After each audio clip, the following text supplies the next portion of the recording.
In order to access the databases, you need to go to your university's website and click on the entry point to get to the databases. Here at Governor State, you need to go to the library webpage. So you would go to www.govst.edu/library/ and you'd get to this page, and our access point is here where it says databases A through Z. So we'd go ahead and click there, and then that allows us to have the entry point to the various databases.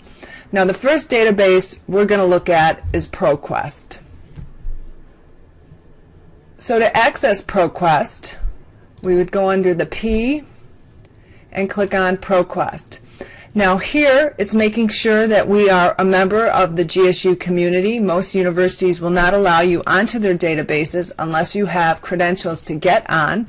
All students here at GSU have credentials. All they have to do is type in their username and their password. So this is the same username and password that you type to get onto Blackboard or your email. So go ahead and type in your username and password. And you can see that lets you on to the database that you had tried to access. So here we're on ProQuest. One of the reasons it is useful to start on ProQuest is it has a feature that the other three don't have, and I'm going to show you that in a minute. So let's say we are looking for research on communication ethics. We could go ahead and type in our words.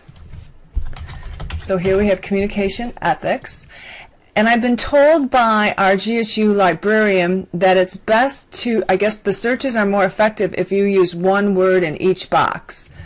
So we're going to go ahead and do that, and we're just going to leave it open. Actually, I'm going to type in full text because I want full text, and I'm going to actually go ahead and type peer review.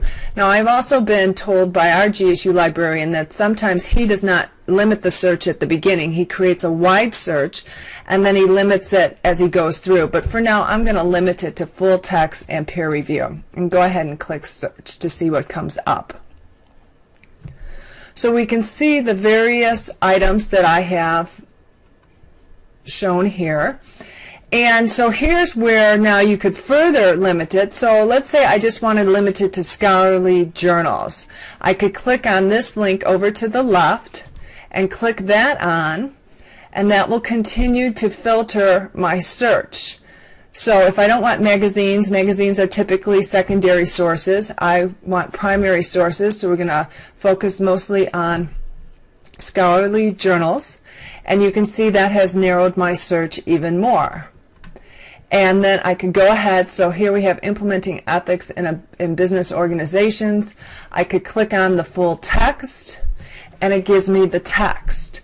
And then you notice to the right hand side, if you wanted to save this article, you can click save, or you could print it out. Now it's highly suggested that you save all articles that you find to a USB. By doing so, you and save it as a PDF, and by doing so you will not lose anything, because you don't want to be going through all this work and not being able to save what you need. I'm going to go ahead and save the bibliography. We have all that, and let's go ahead and continue. And it's downloading my save, and it's complete. Okay. Now it's important to pay attention to what you're saving. When I click this save button, and I acknowledged that I wanted the bibliography and I'm saving it as a PDF and stuff, and it did the downloading as I just showed you, it did not save the article. Look to see what it saved. Okay, so it saved this table of contents, it saved the abstract, it gave me all the pertinent information to find it and where it was published and stuff, but I don't have the article attached. So you don't want to be misled into thinking that, oh, I saved it and I'm okay and I can move on to the next article, because this isn't what you want. You want the full article. So you need to print and then download, because now it's going to actually download as a PDF your article. So I'm going to go ahead and save this article, and I usually save it using the title of the article, so I know where to locate it. And sometimes I may shorten the title, and then I'm going to go ahead and save.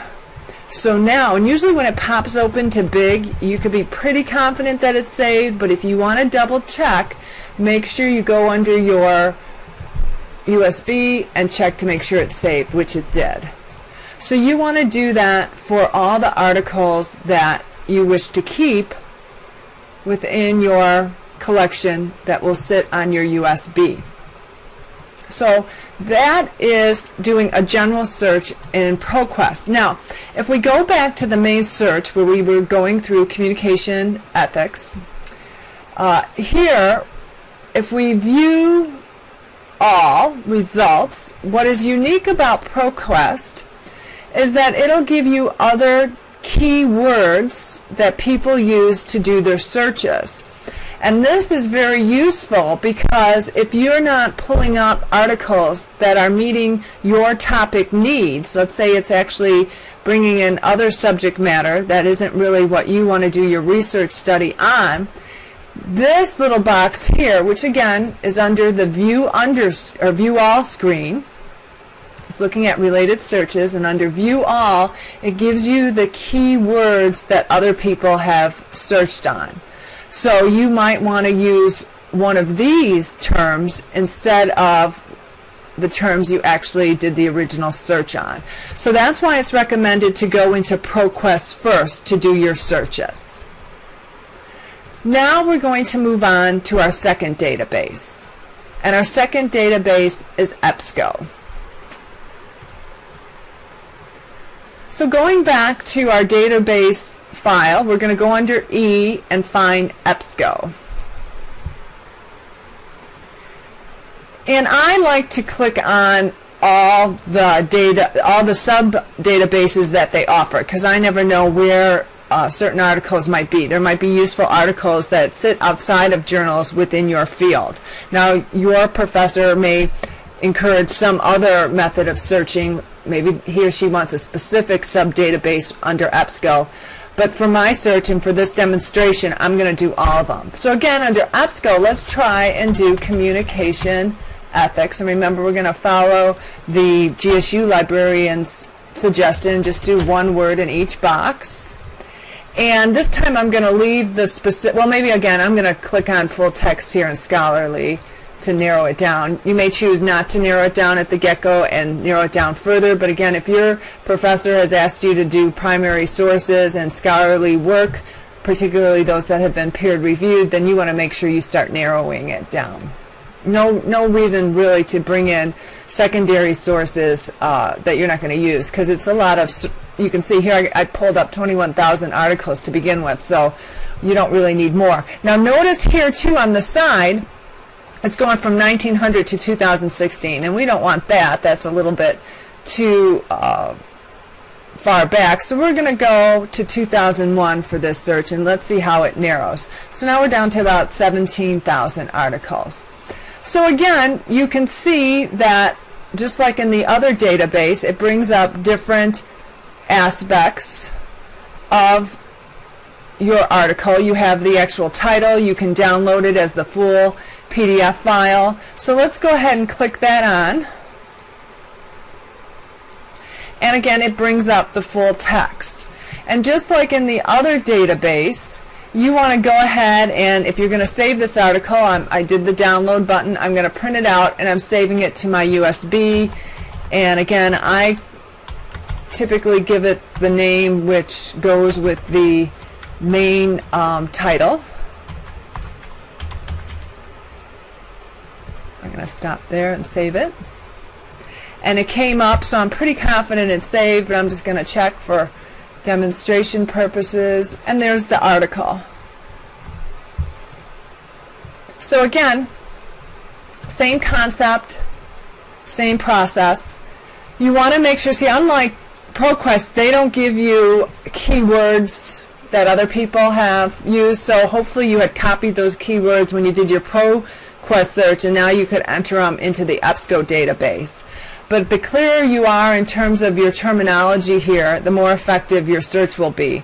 Otherwise, it's just a matter of going through the various articles to see which one seems to be most appropriate for the research that you're trying to do. So that's how EBSCO works.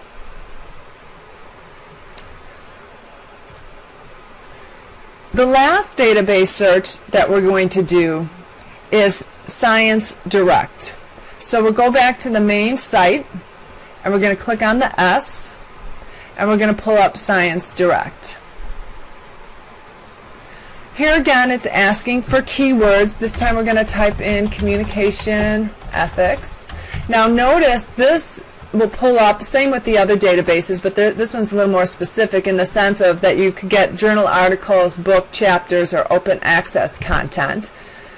We don't really know the specific name of an author because we're just doing a general search. We don't really know the journal or volume or anything, so we're just going to do a general search. We could do advanced search, and again we could do the same thing we did in the other two databases and put in our terms.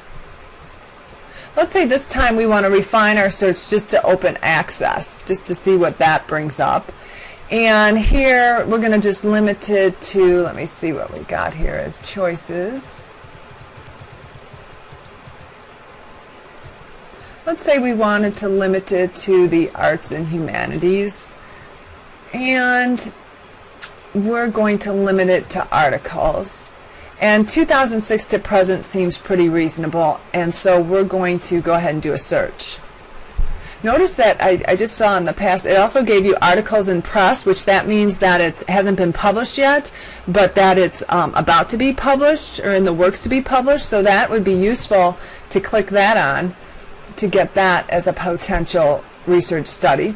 So here again, just like the other databases, it gives you your options of what you can get. Off the side, you can continue to further narrow things down, and it gives you the PDF option to go to the source. And again, just like you did in the others, you can download it by clicking the download button and then saving it to your USB as a PDF. So that's how ScienceDirect works.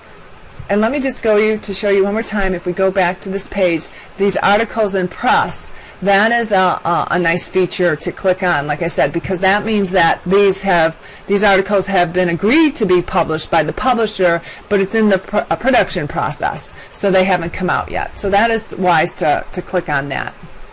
And that's ScienceDirect.